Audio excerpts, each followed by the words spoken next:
నాకు తెలిసింది ఇది. సో ఎవరు ఇవ్వలేదు కాబట్టి అందరూ నోరు మూసి కూర్చున్నారు. ఫైనల్గా ఇండస్ట్రీకి అంటే తెలంగాణ గవర్నమెంట్ వచ్చి 1 ఇయర్ అయింది.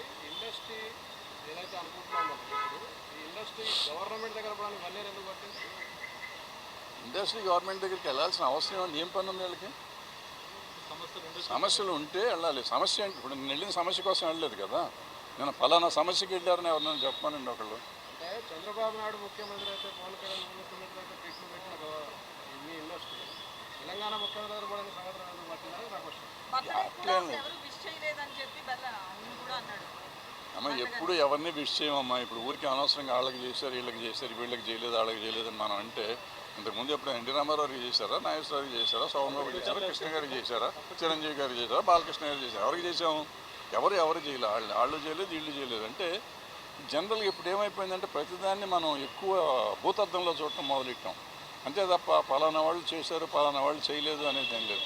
ఇప్పుడు ఏమైంది, బేసిక్గా చాలా వరకు సెక్షన్ అయిపోయింది. ఒక వర్గం, ఒక పొలిటికల్ పార్టీ సైడ్స్ వెళ్ళిపోయింది జనం. సో నేను ఒక పొలిటికల్ పార్టీలో ఉన్నాను అనుకోండి, మా నాయకుడికి నేను హ్యాపీ బర్త్డే చెప్తాను. ఇక్కడ ఈ పార్టీ ఉంటే ఇక్కడ చెప్తూ ఉంటారు. ఇప్పుడు ఈయనకి కావాల్సిన వాళ్ళు వీళ్ళకి చెప్తారు, వాళ్ళకి కావాల్సిన వాళ్ళు వాళ్ళు చెప్తూ ఉంటారు. అంతే తప్ప అందరూ చెప్పారు ఇది ఇండస్ట్రీ అనుకుంటే కాదు. హైదరాబాద్లో గవర్నమెంట్తో ఇబ్బంది ఉంది కాబట్టి ఆంధ్రాకి వెళ్ళిపోదామని ఆలోచనలు అట్లాంటి చర్చలు జరిగినాయి ఇండస్ట్రీ? నాకు తెలిసి ఏం జరగలేదు. ఎవరిని వెళ్తే హ్యాపీగా వెళ్ళి రావచ్చు, తప్పేం లేదు. పంపేం మునిగింది. ఇప్పుడు ఇక్కడ ఏమీ జరగదు. మొత్తం ఇండస్ట్రీ అంతా ఇక్కడ ఉంది. ఇవాళ ఇక్కడి నుంచి ఎవరిని వెళ్ళాలంటే మనకు అక్కడి నుంచి ఇక్కడ తీసుకొస్తాను 40 ఏళ్ళు పైన పట్టింది మాకు.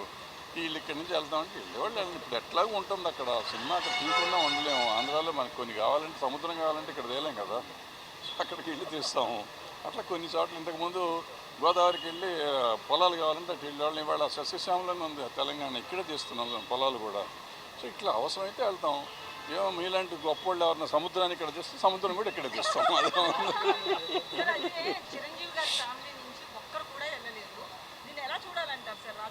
ఎలాగో చూడక్కర్లేదమ్మా.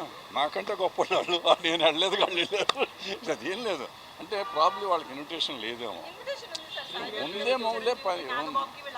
ఉందేమో వాళ్ళకు ఉండే పనులు వాళ్ళకి ఉండొచ్చు కదా. ఇప్పుడు పిలిచిన వాళ్ళంతా కంపల్సరీగా వెళ్ళాలని రూల్ లేదు.